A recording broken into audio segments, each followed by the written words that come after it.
2017లో degree చదువుతున్న సమయంలో సాయి కుమార్ అనే అబ్బాయిని, నా క్లాస్మేట్ని నేను ప్రేమించాను. అప్పటి నుంచి మేము ఇద్దరం 7 ఏళ్ళుగా ఇప్పటివరకు ప్రేమించుకున్నాము. లాస్ట్ మంత్ 22nd నేను ఆ అబ్బాయితో కలిసి ఇంటి నుండి వెళ్ళిపోయినాను. వెళ్ళిపోయి లాస్ట్ మంత్ 25వ తారీఖు నేను ఆ అబ్బాయిని పెళ్లి చేసుకున్నాను, రిజిస్టర్ మ్యారేజ్ చేసుకున్నాను. తర్వాత మా పేరెంట్స్ మిస్సింగ్ కేసు పెట్టినారని ఆళ్ళగడ్డలో నాకు తెలిసి నేను ఆ అబ్బాయి నిన్న ఆళ్ళగడ్డకి వచ్చాము. నిన్న మా పేరెంట్స్ బయట అంతా కొంచెం ఇన్ఫ్లుయెన్స్ యూజ్ చేసి 200 మెంబర్స్ పైగానే తీసుకొని వచ్చి అక్కడ కొంచెం గొడవ చేయడానికి చూస్తున్నారు. పోలీస్ వాళ్ళ ముందరనే చంపుతాము అది ఇది అని మాట్లాడినారు.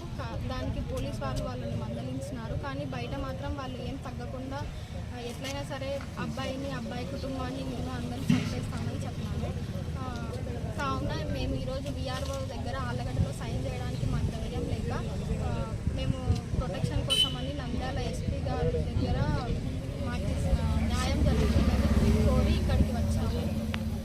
నా తల్లిదండ్రుల నుంచి నా భర్త కుటుంబానికి నాకు అందరికీ ప్రాణహాని ఉంది. దయచేసి పోలీస్ వాళ్ళు మాకు సపోర్ట్ చేయాలి, ప్రొటెక్షన్ ఇవ్వాలని మేము కోరుకుంటున్నాము. ఒకవేళ నాకు కానీ నా భర్త కుటుంబానికి కానీ ఏమన్నా జరిగితే ఖచ్చితంగా అది నా తండ్రి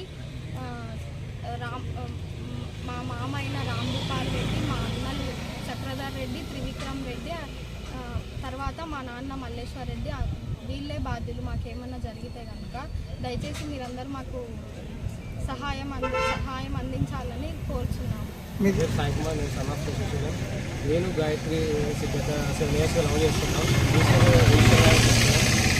అలాగే 2000 పిలిచారు, కౌన్సిలింగ్ ఇచ్చారు. తను సైడ్ వస్తుంది. కానీ వాళ్ళ పేరెంట్స్ మీరు బయటకు వెళ్ళాక ఎలాగైనా చంపేస్తాము, అమ్మాయి నన్ను మా కుటుంబాన్ని మొత్తాన్ని చంపేస్తాం, మాకు ప్రొటెక్షన్ కావాలని ఎస్పీ గారిని కోరుతున్నాము.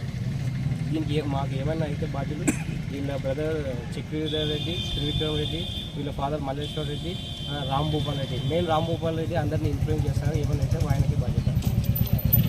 మరిన్ని వీడియోస్ కోసం ఛానల్ ని సబ్స్క్రైబ్ చేయండి. లేటెస్ట్ అప్డేట్స్ కోసం వాట్సాప్ ఛానల్ ని ఫాలో చేయండి.